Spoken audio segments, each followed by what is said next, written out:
selanjutnya saya serahkan kepada hamba-Nya yang melayani.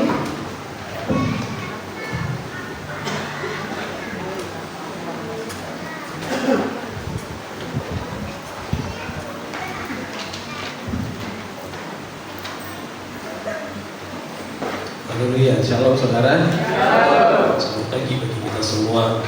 Kita sama-sama boleh dipuaskan melalui pujian dan penyembahan kita. Kita rasakan bahwa kebaikan Tuhan itu tidak dapat kita balas selain melalui pujian dan penyembahan kita. Oleh sebab itu, berikan salam kepada kiri kanannya, katakan kebaikan Tuhan itu luar biasa.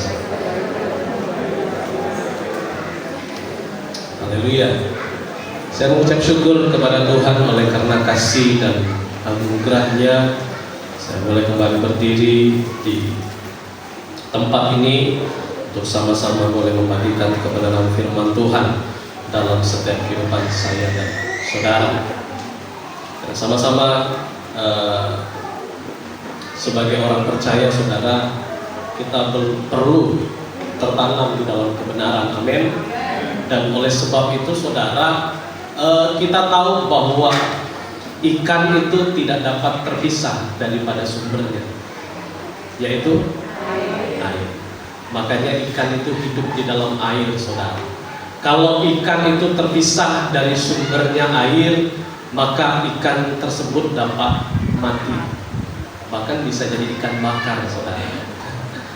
Oleh sebab itu saudara, sama halnya dalam kehidupan kita sebagai manusia, hidup kita juga sebagai manusia tidak bisa terpisah daripada sumbernya, yaitu Tuhan. Sumber manusia bukan air, saudara. Sumber air sedekah, bukan.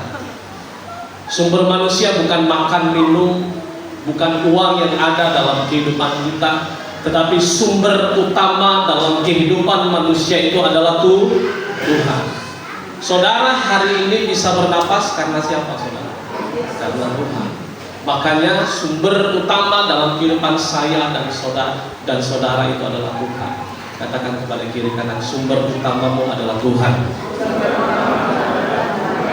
Dan oleh sebab itu saudara, kenapa kita perlu terhubung dengan Tuhan?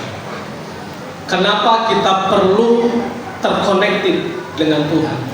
Ada banyak kehidupan orang percaya, seringkali mereka Kristen, tetapi mereka belum tahu kebenaran seutuhnya.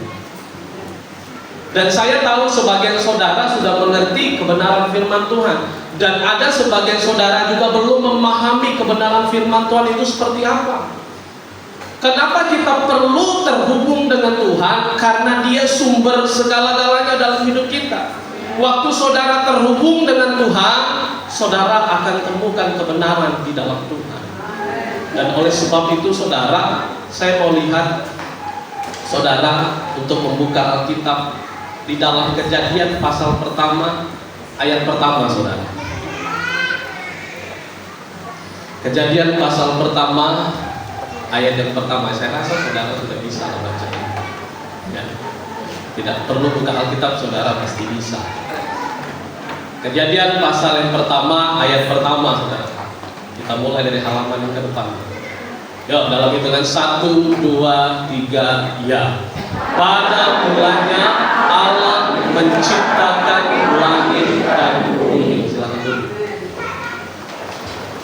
Firman Tuhan katakan, pada mulanya Allah menciptakan langit dan bumi. Kejadian pasal pertama, ayat yang pertama.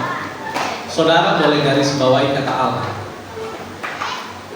Allah itu sama dengan Tuhan. Ada banyak seringkali kehidupan kita tidak mengetahui. Waktu saudara buka Alkitab, pada halaman pertama, Kejadian pasal yang pertama, ayat yang pertama, bagaimana nama Tuhan saudara dikemukakan, bagaimana nama Allah itu dinyatakan. Pada mulanya Allah menciptakan langit dan bumi. Saudara perlu mengetahui, langit dan bumi ini ada karena Tuhan. Dan Kejadian pasal pertama ayat yang pertama dimulai dengan kata Allah, Tuhan. Pada mulanya Tuhan menciptakan langit dan bumi. Halo saudara, langit dan bumi ada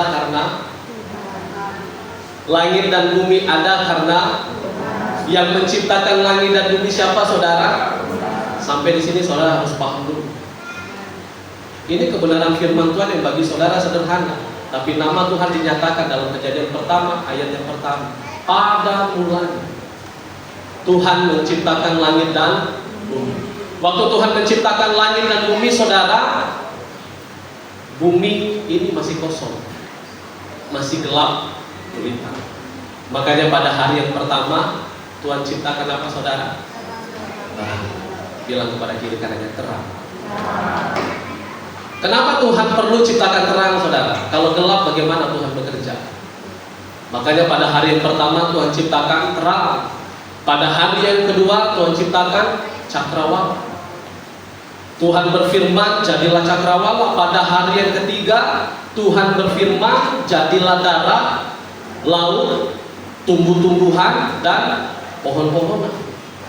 Pada hari yang keempat Tuhan berfirman jadilah benda-benda penerang, matahari, bulan dan bintang. Pada hari yang kelima Tuhan berfirman jadilah burung-burung di udara dan jadilah binatang-binatang di laut. Dan pada hari ke-6 barulah Tuhan ciptakan manusia. Dan saudara perlu ketahui, waktu Tuhan ciptakan manusia berbeda dengan ciptaan-ciptaan yang lainnya. Tuhan berfirman terang jadi, Tuhan berfirman cakrawala jadi, Tuhan berfirman darat, laut, tumbuh-tumbuhan, pohon jadi, Tuhan berfirman benda penerang jadi, Tuhan berfirman segala binatang di laut dan burung-burung darat jadi. Tetapi waktu Tuhan menciptakan manusia, Tuhan turun tangan saudara. Dia langsung membentuk setiap kehidupan saya dan saudara. Dan hal ini kenapa saya katakan kita perlu kebenaran firman Tuhan itu, supaya kita mengerti bahwa hanya di dalam Dialah sumber segala-galanya dalam setiap kehidupan kita. Dan oleh sebab itu saudara, mari saudara lihat dalam Kejadian pasal yang pertama. Saudara turun pada ayat yang ke-26 sampai ayat yang ke-27.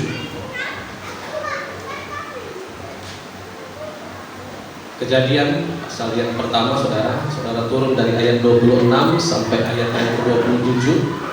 Ya, sudah menemukan, mari kita baca bersama-sama. Berfirmanlah Allah, baiklah kita menjadikan manusia menurut gambar dan rupa kita, supaya mereka berkuasa atas ikan-ikan di laut dan burung-burung di udara dan atas ternak dan atas seluruh bumi dan atas segala binatang melata yang merayap di bumi.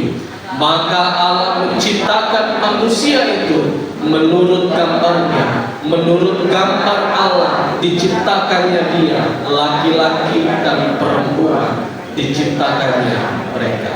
Saudara perhatikan baik-baik, bagaimana kehidupan manusia itu begitu berharga di hadapan Tuhan.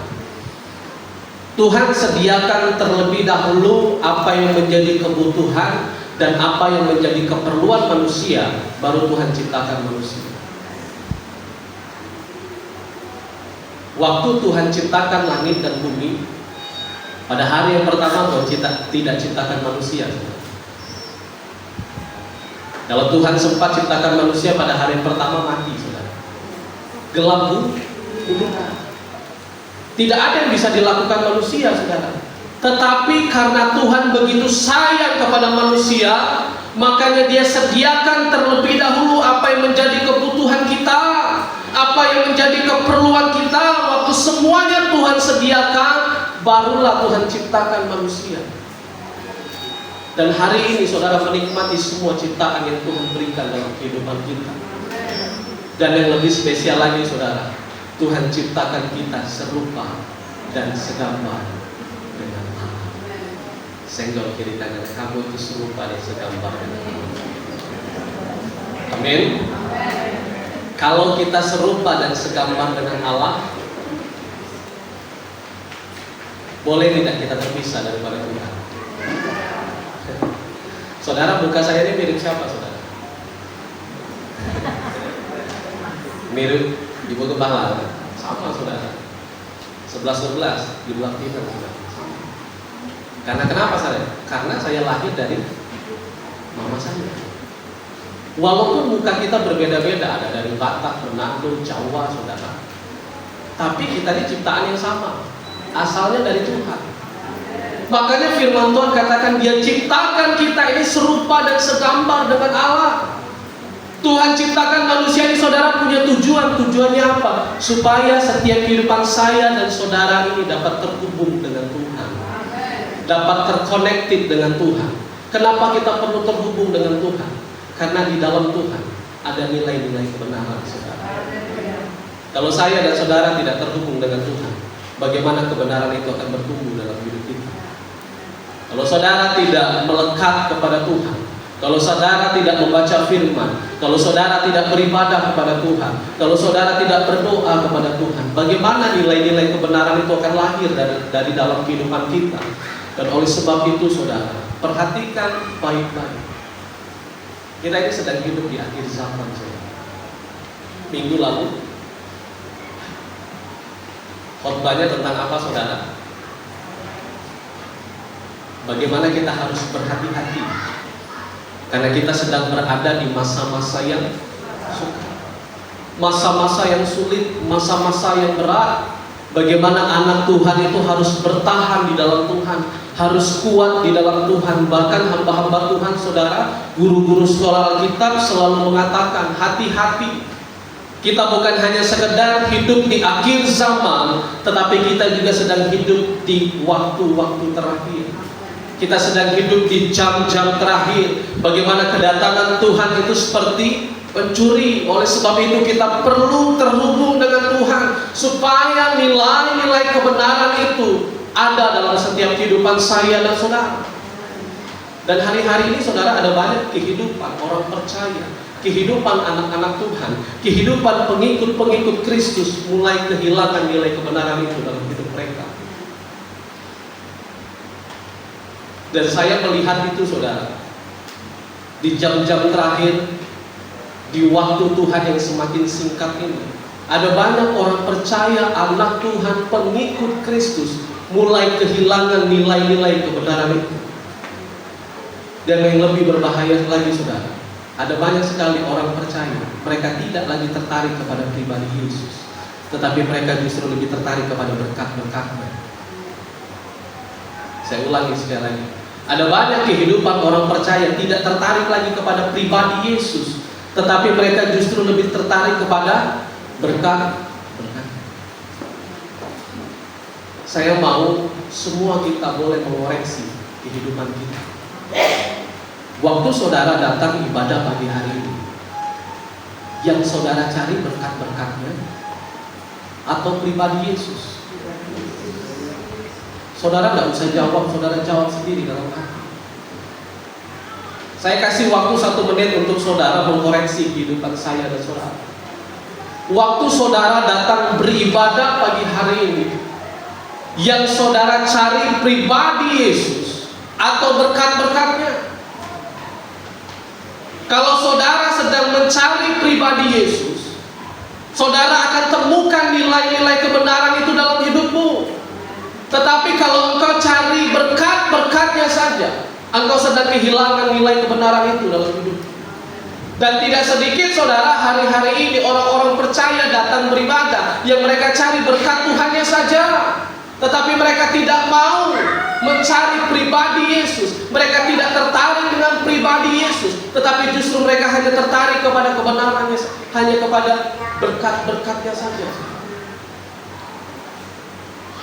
Dan hal ini, saudara, menjadi keseriusan dalam kehidupan kita sebagai orang percaya.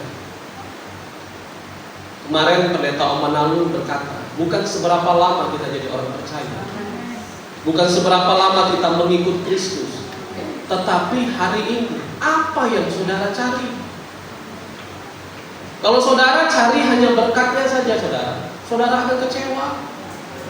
Tetapi kalau saudara cari pribadinya Yesus, saudara tidak akan kecewa. Karena kenapa? Karena Saudara datang, saudara kembali tidak akan sia. Tapi kalau saudara datang mengharapkan berkat, saudara akan kembali dengan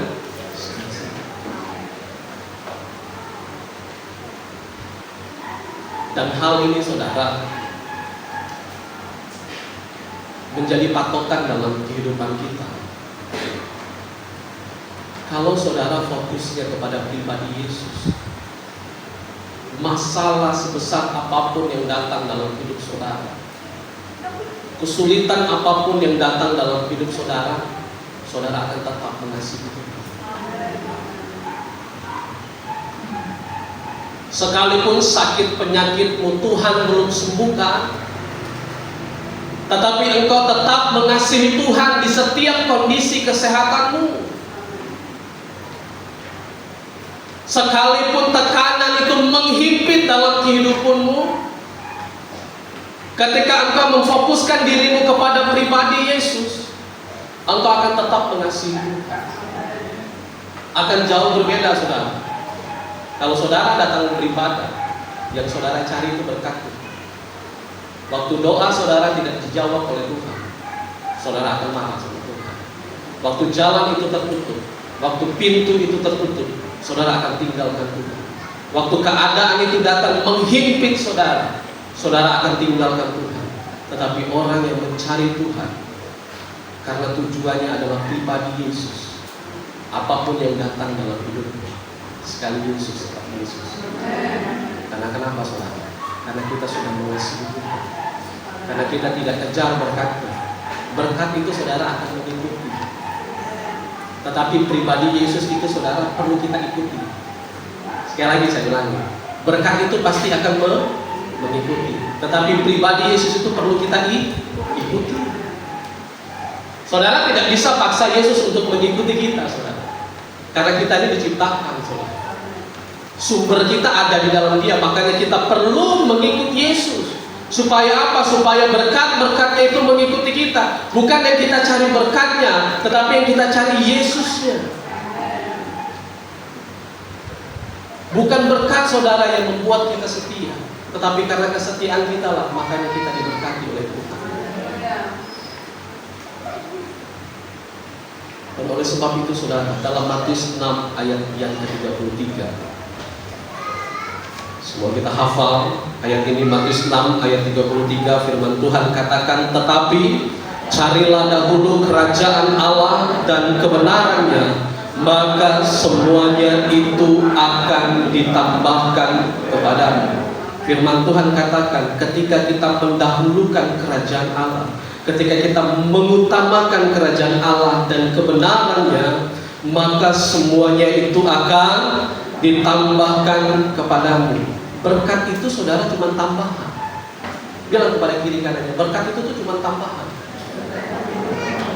Firman Tuhan katakan, maka semuanya itu akan ditambahkan kepadamu. Berkat itu tuh cuma tambahan. Berkat itu cuma bonus. Karena kenapa? Karena berkat itu sifatnya sementara. Karena berkat itu sifatnya sementara. Tidak saudara bawa sampai mati. Tetapi yang Yesus tekankan, carilah dahulu kerajaan Allah. Kerajaan Allah nih, kenapa kita harus mencari kerajaan Allah terlebih dahulu? Karena kerajaan Allah berbicara tentang kekekalan. Sedangkan berkat itu hanya sementara. Yesus tidak titik fokuskan kita kepada berkat, tetapi Yesus titik fokuskan kita kepada kerajaan Allah. Karena kerajaan Allah bicara tentang kekekalan. Kalau saudara mau masuk dalam kerajaan Allah, saudara harus mau melewati jalan sempitnya Tuhan.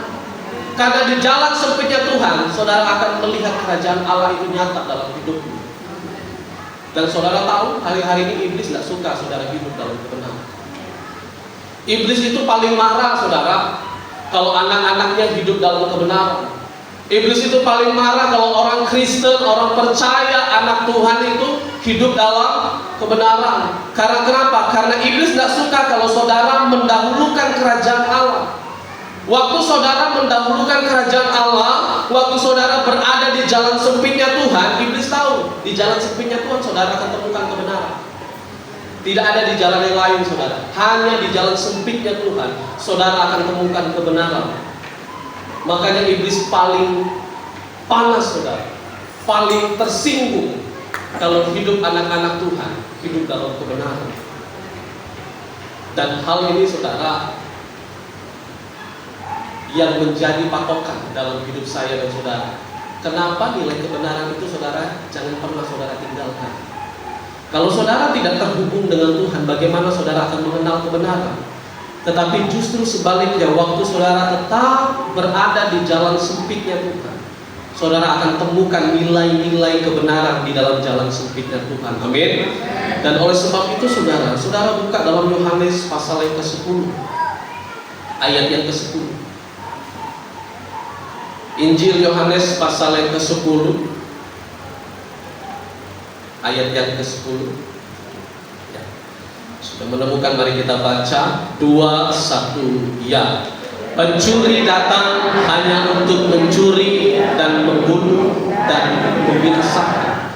Aku datang supaya mereka mempunyai hidup dan mempunyainya dalam segala kelimpahan. Firman Tuhan katakan, Yesus datang supaya mereka mempunyai hidup. Hidup yang seperti apa, saudara? Hidup yang mempunyai dalam segala kelimpahan. Ini yang saya katakan tadi. Kenapa iblis, saudara, paling tidak suka kalau saudara hidup dalam kebenaran? Iblis itu pekerjaannya 3. Yang pertama dia mencuri, dan yang kedua dia membunuh, dan yang ketiga dia membinasakan. Cuma 3 pekerjaan iblis, saudara. Bilang kepada kiri kanannya, iblis itu kerjaan cuma 3. Yang pertama kau harus tahu, dia itu mencuri. Yang kedua dia membunuh. Dan yang ketiga dia membinasakan. Ini kebenaran, saudara. Saudara terima atau tidak terima, memang ini pekerjaan iblis, saudara. Cuma 3. Dia mencuri, dia membunuh, dan dia membinasakan. Apa yang iblis curi?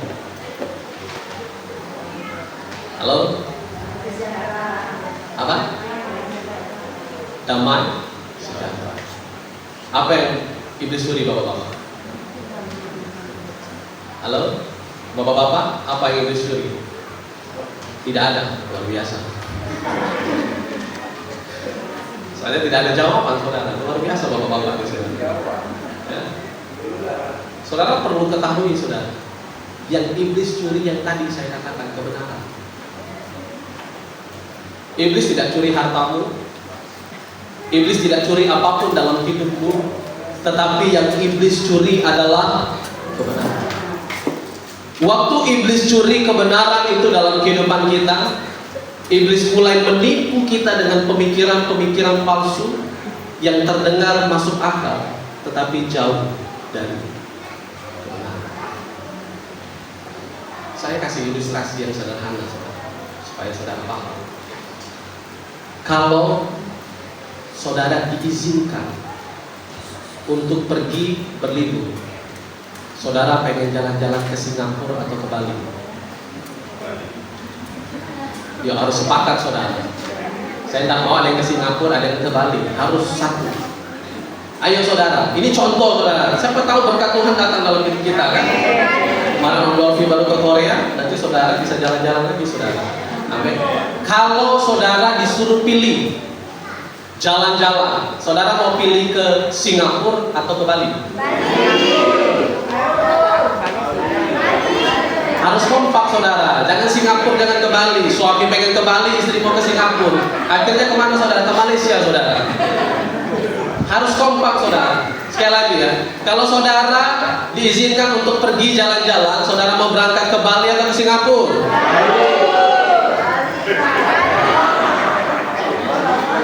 Oke, saudara, supaya biar lebih kompak ya, saudara, kita pukul rata, kita pergi ke Singapura aja. Kita kan sudah tinggal di Indonesia, sekali-sekali keluar negeri. Ya. Bu Gembala sudah keluar negeri, kakak saya sudah keluar negeri, saya belum, saudara. Masih di dalam negeri, saudara. Ya, nah kita pukul rata, saudara. Kita pergi ke Waktu saudara sepakat dengan suami istri dan anak-anak pengen pergi di Singapura, senang nggak saudara? Apalagi jadwal keberangkatan saudara ke Singapura, hari ini saudara pulang ke gereja, wih repotnya sama mati. Wih Pak, mau pergi tuh kurang, begitu kita ke situ. Kita cari koper dulu. Tidak apa-apa Pak, karena jarang-jarang saudara kita jalan-jalan. 30 tahun sekali kita tidak pernah jalan saudara. Hari ini di Singapura, Pak, ayo kita pergi ke situ. Kita beli koper. Ya. Saudara persiapkan semua dengan baik saudara. Waktu saudara akan berangkat ke tujuan saudara, Singapura. Dan saudara tahu keberangkatan saudara dari Jakarta ke Singapura itu jam 5 sore. Ya. Dan saudara sudah beli tiket untuk terbang dari Palembang ke Jakarta itu jam 11. Saudara excited sekali saudara, sukacitanya dengan main saudara. Saudara persiapkan semuanya dengan baik. Akhirnya besok pagi saudara sudah pesan travel dari jam 6 pagi. Karena ke Palembang 3 jam setengah sudah sampai saudara. Apalagi masuk tol. Ya, jam 6 pagi saudara sudah bangun, saudara sudah siap-siap, sudah mandi, sudah sarapan, anak-anak semuanya sudah siap semua saudara. Saudara tinggal berangkat, duduk naik travel sampai di Palembang itu jam 10. Taruhlah sampai di Palembang jam 10 sampai bandara. Ya, saudara persiapkan semua sambil saudara menunggu keberangkatan jam 11. Waktu pesawat take off jam 11 ke Jakarta kurang lebih 45 menit. Taruhlah semuanya selesai itu sampai jam 12 siang. Nah, waktu saudara sampai jam 12 siang, saudara akan tunggu lagi berapa jam saudara? 5 jam. Karena keberangkatannya jam 5. Saudara keberatan tidak waktu saudara akan menunggu 5 jam? Saudara keberatan tidak waktu saudara akan menunggu 5 jam? Kenapa? Singapura. Tujuannya sih saudara tidak masalah saudara tunggu 5 jam. Karena kenapa? Karena tujuan saudara sih saudara pasti mau berangkatnya on time. Saudara tidak mau berangkatnya delay. Saudara mau berangkatnya on time. Karena kenapa? Karena tujuan saudara jelas Singapura. Sama aja dalam setiap kehidupan kita sebagai orang percaya. Tidak sedikit dari kehidupan kita, waktu disuruh berangkat ke gereja, kita suka delay saudara. Halo? Sudah tahu ibadah jam 8? Kaget dulu lah, santai dulu lah Mak. Jam 9 lah kita datang ibadah. Pas firman Tuhan ngapain dulu nak buru-buru. Padahal saudara tujuan saudara jelas, ini kerajaan surga. Tidak bisa saudara delay, tidak bisa saudara lambat-lambat. Kaget dulu lah Mas, santai dulu lah. 15 menit lagi baru kita berangkat. Lagian juga tidak kata ibu yang dikejar, lagian juga aku hari ini juga tidak pelayanan. Santai Pak. Kadang-kadang waktu sudah masuk firman Tuhan, keluar gitu. Capek kan aku dengar firman Tuhan, apalagi Om Adri, baru pusing. Kebenaran terus. Hidup aku jangan capek. Benar tidak hidup aku nih? Suruh benar terus. Sudahlah aku keluar. Akhirnya kita keluar saudara, nongkrong di warung, berokok, ngobrol kiri kanan, kiri cekaka cekeke. Waktu persembahan datang, haleluya, masuk persembahan. Saudara hati-hati loh saudara. Yang iblis curi dalam hidup kita ini apa saudara? Kebenaran. Iblis akan menipu setiap kehidupan kita sehingga kita tidak dapat membedakan mana yang baik, mana yang tidak baik, mana yang asli, mana yang palsu. Kenapa seringkali untuk Tuhan kita delay? Kenapa seringkali untuk kita masuk dalam kerajaan surga kita sulit? Kenapa seringkali waktu kita berada dalam jalan sempitnya kita protes sama Tuhan, tetapi waktu tujuan kita ke Singapura, waktu kita harus menunggu 5 jam, kita tidak masalah saudara. Dan ini menjadi perhatian keras dalam hidup kita. Hati-hati. Jangan sampai nilai kebenaran itu mulai hilang dalam hidup saudara. Jangan pernah sepelekan kerajaan Allah saudara. Firman Tuhan katakan berkat itu tambahan. Saudara mati, saudara tidak bawa itu berkat saudara. Tapi firman Tuhan katakan dahulukanlah kerajaan Allah dahulu. Satu persatu pasti kita akan pulang ke rumah Bapa. Dan pujian yang selalu dinaikkan, Langkah langit biru, ada mahkotaku. Langkah langit biru, sana ku rindu, ku lihat wajahnya Yesus. Belakang langit biru, sana, oh Yerusalem, kota mulia. Apa saudara? Hatiku rindu kesana. Saudara perhatikan baik-baik. Tujuan kita nih ke kota baru, yaitu Yerusalem. Apapun dalam kehidupan kita, saudara, mari saudara, jangan pernah kita bermain-main dengan waktunya Tuhan. Kalau iblis sudah curi nilai kebenaran itu dalam hidupmu, saudara pasti tidak akan menganggap Tuhan penting lagi dalam hidup. Cuma ibadah, cuma persekutuan kecil aja.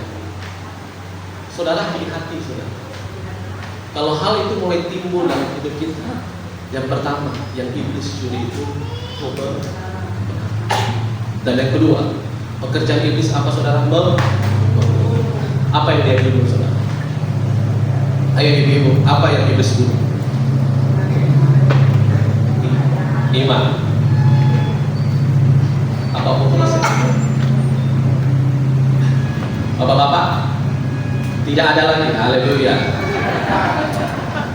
Saudara, kebalik sama ibadah pemuda remaja. Kalau ibadah pemuda remaja, yang cowok terus jawab, yang cewek diam. Apa? Tidak ada.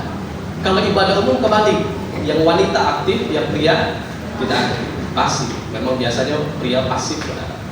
Dia aktif di luar, waktu di rumah dia pasif. Saudara, yang kedua yang iblis bunuh adalah jiwa. Katakan jiwa. Katakan jiwa. Yang iblis bunuh itu jiwa. Sehingga apa? Sehingga kita mulai kehilangan damai. Sehingga kita mulai kehilangan ketentraman. Sehingga kita mulai kehilangan ketenangan. Waktu iblis curi kebenaran, yang kedua yang iblis bunuh jiwanya. Makanya hilang damai, hilang rasa. Lihat kiri kanan. Lihat dulu saudara, lihatnya. Pasang senyuman yang terbaik saudara, cepat pasang senyuman.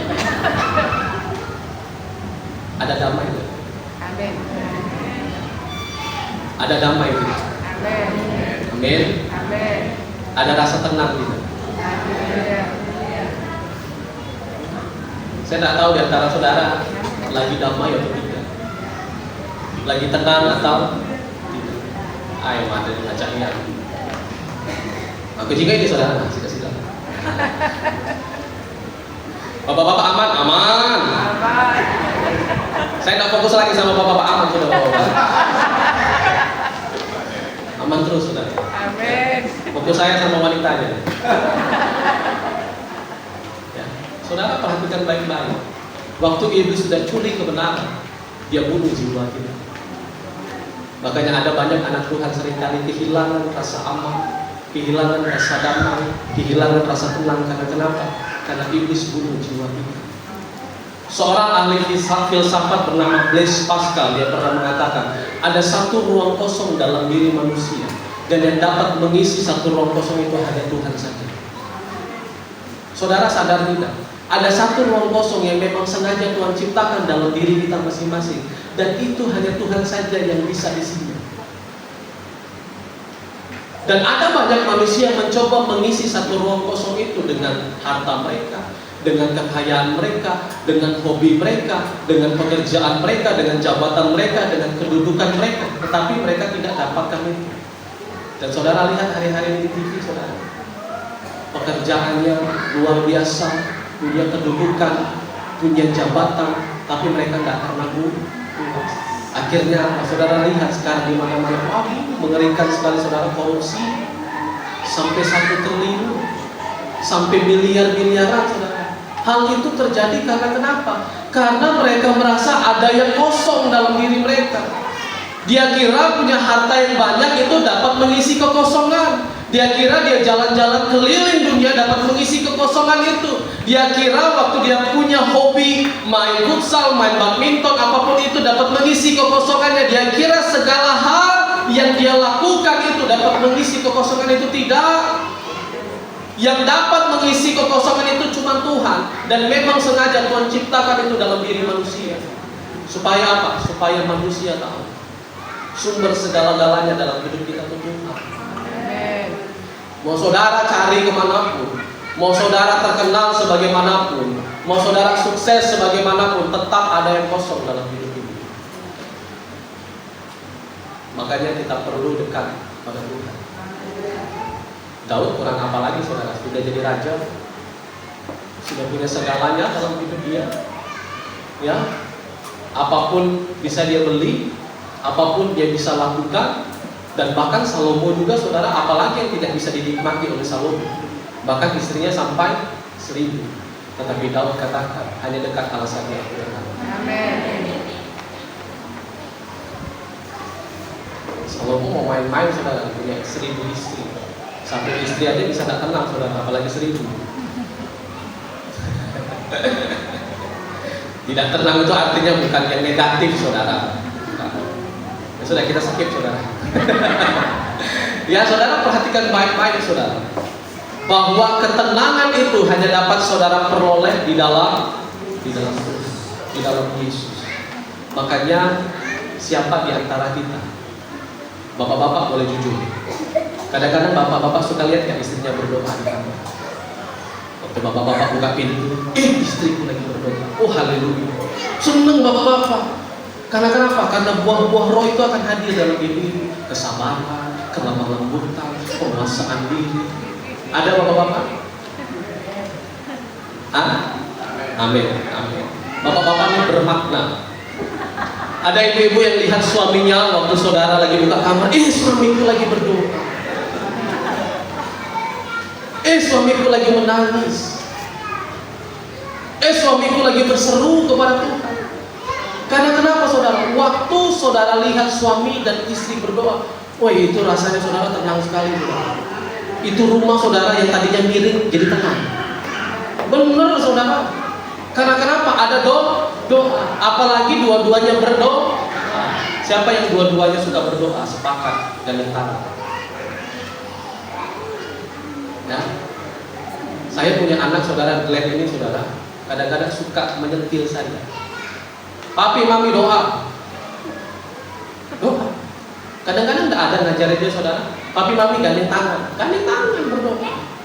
Tuhan Yesus, berkati kami, berkati Ami. Ya kan? Lindungi kami, lindungi Ami. Berkati opung, oma, Eno, Pak Tua. Dia doain, dia sebutkan satu-satu karir. Dan hal itu saudara, tanpa saudara sadari, waktu ada doa dalam kehidupan kita saudara akan temukan ketenangan itu saudara. Sehingga rasa aman, rasa tentram itu mengikuti setiap kehidupan saya dan saudara. Dan yang ketiga saudara, ketika iblis mencuri, iblis membunuh, dan ketiga apa?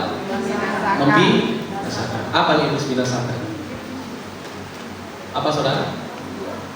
Bapak-bapak, ayolah bapak-bapak, sekali lagi terakhir ya bapak. Apa bapak-bapak? Jiwa. Apa ibu? Pikiran. Saudara tahu nggak? Waktu iblis berhasil mencuri kebenaran, dia bunuh jiwa kita. Yang terakhir dia binasakan tubuh kita. Waktu saudara mulai hilang dari nilai kebenaran, tidak terhubung lagi sama Tuhan. Ada banyak orang seringkali waktu mereka tidak melekat sama Tuhan, yang iblis serang itu tubuh mereka. Mereka mulai sakit-sakitan, mereka mulai depresi, mereka mulai stres, tubuh mereka makin lemah. Karena kenapa saudara? Karena iblis sudah curi dua hal itu dalam hidupnya. Yang ketiga, dia binasakan tubuh kita. Sehingga apa? Saudara tidak punya semangat lagi, saudara tidak punya pengharapan lagi, saudara tidak punya masa depan lagi di dalam Tuhan. Dan ini yang iblis binasakan dalam hidup kita. Tidak sedikit loh saudara di antara kita, contoh Ibu Ruslan Butikno, Ibu Gembala yang sudah berumur.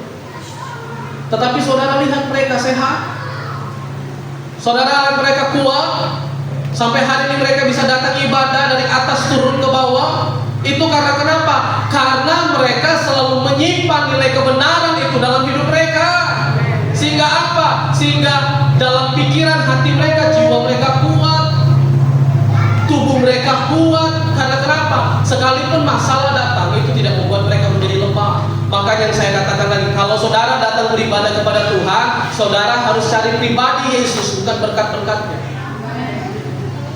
Dan tidak sedikit juga dari kaum bapak. Saya tahu kesaksian kaum bapak satu-satu. Waktu mereka jatuh sakit, waktu mereka mengalami kelemahan, bapak-bapak masih punya kekuatan tidak? Punya kekuatan. Sampai hari ini bapak-bapak datang beribadah karena kenapa? Karena bapak-bapak tahu kalau tidak terhubung dengan Tuhan, aduh, badan ini lemes. Benar bapak-bapak? Tidak punya semangat kita. Tapi karena bapak-bapak tahu selain minum obat, selain olahraga, harus Tuhan juga dicari. Sehingga komplit saudara. Kesembuhan itu akan menyertai setiap kehidupan saya dan saudara. Makanya saudara, mari saudara, cari dahulu kerajaan Allah. Saudara tidak usah pikirkan berkat Tuhan, mengikuti. Kesusahan sehari cukup. Hari ini susah, besok ada susahnya lagi. Jadi saudara fokuskan saja hidup saudara sama Tuhan. Cari pribadi Yesus. Tuhan tahu saudara kebutuhan kita. Kenapa Tuhan ciptakan pada hari yang pertama terang? Karena terang sesungguhnya itu hanya ada di dalam Tuhan. Saudara tidak usah cari lagi berkat itu bagaimana caranya. Saudara tidak perlu cari terang itu di mana. Semuanya ada dalam Tuhan.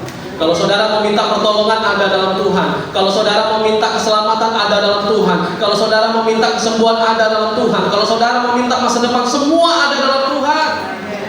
Oleh sebab itu cari sumbernya terlebih dahulu. Supaya apa? Supaya saudara melihat bahwa di dalam Tuhan hidup saudara senantiasa disempurnakan dalam Tuhan. Amin. Sebab itu saudara, saya undang semua pemain musik untuk maju ke depan.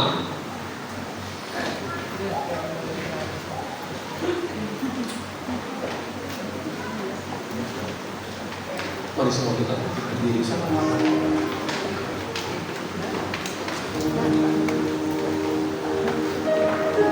Terima kasih Bapak, terima kasih Yesus. Ajari kami untuk mencari pribadi hari demi hari kami. Kami tahu Tuhan, ketika kami tidak terhubung dengan Engkau, ada banyak nilai-nilai kebenaran itu hilang dalam diri kami. Hanya di dalam Tuhan saja kami temukan kebenaran. Hanya di dalam Tuhan saja kami ketemukan kedamaian. Hanya di dalam Tuhan saja kami temukan rasa aman, rasa tentram itu Tuhan. Hamba-Mu telah menyelesaikan membawa setiap kebenaran firman Tuhan. Apapun yang sudah Hamba-Mu sampaikan, biarlah jemaat Tuhan menyimpan firman itu dengan baik dalam hati mereka. Jangan sampai Engkau bukankan kebenaran itu, tetapi terus tanamkan nilai-nilai kebenaran itu dalam hidupmu. Katakan dalam dirimu, masalah tidak akan menjauhkanku. Katakan dalam dirimu, sakit penyakit tidak akan menjauhkan dirimu. Tekanan tidak akan menjauhkan dirimu daripada Tuhan.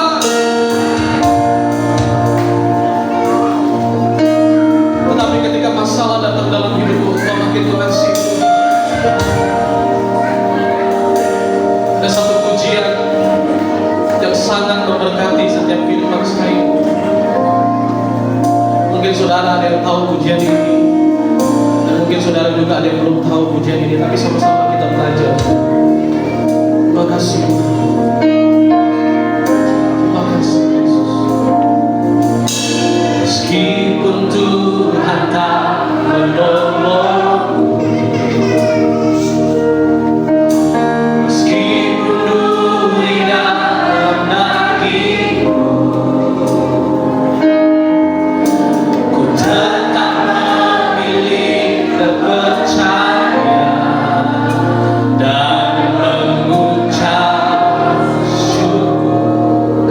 meskipun doaku tak terjawab,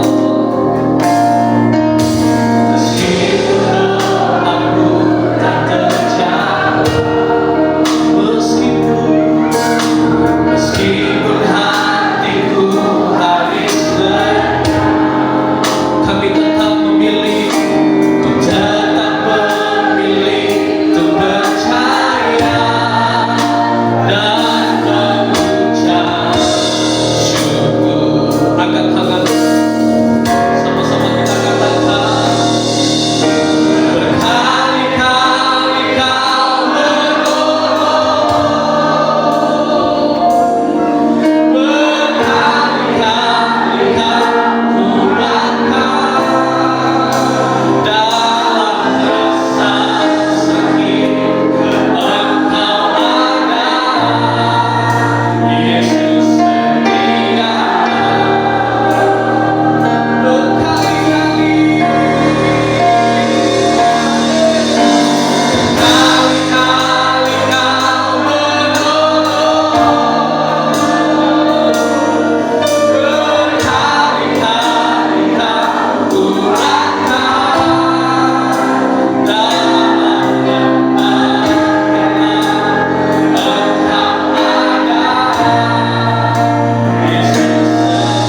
Tuhan kuatkan.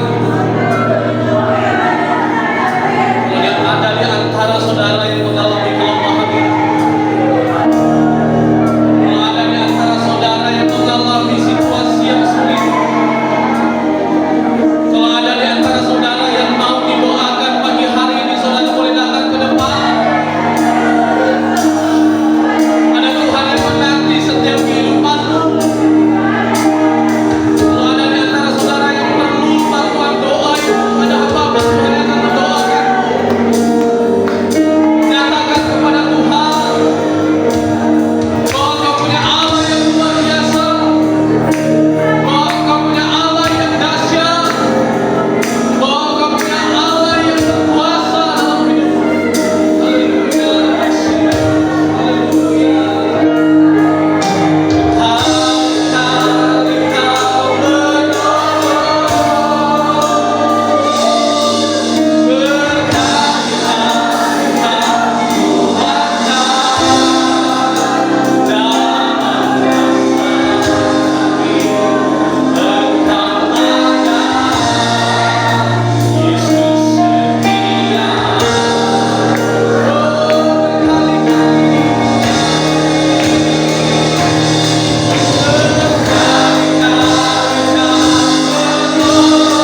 tidak sadar.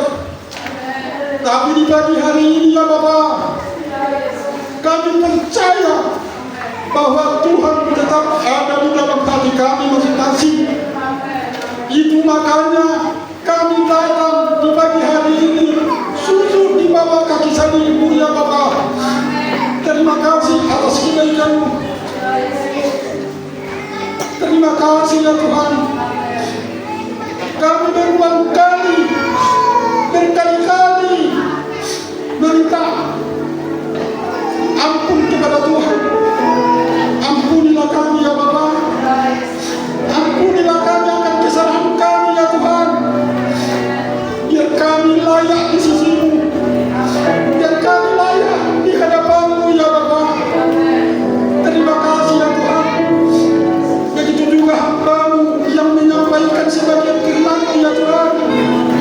Tambah-tambahkan rahasia firman-Mu ya Bapa. Biar kami bisa diam, duduk mendengarkannya ya Tuhan. Terima kasih ya Bapa. Begitu juga sebentar lagi kami mau memberikan persembahan besar kecil ya Bapa. Itulah yang bisa kami perbuat kepada Tuhan. Terima kasihlah Tuhan atas kebaikan-Mu. Terpuji-pujilah Engkau ya Tuhan. Dalam nama Yesus kami berdoa mengucap syukur. Haleluya. Amin. Haleluya. Kita sudah diberkati dengan kebenaran firman Tuhan. Amin. Haleluya. Berkali-kali Tuhan boleh selalu menolong kehidupan kita. Terima kasih.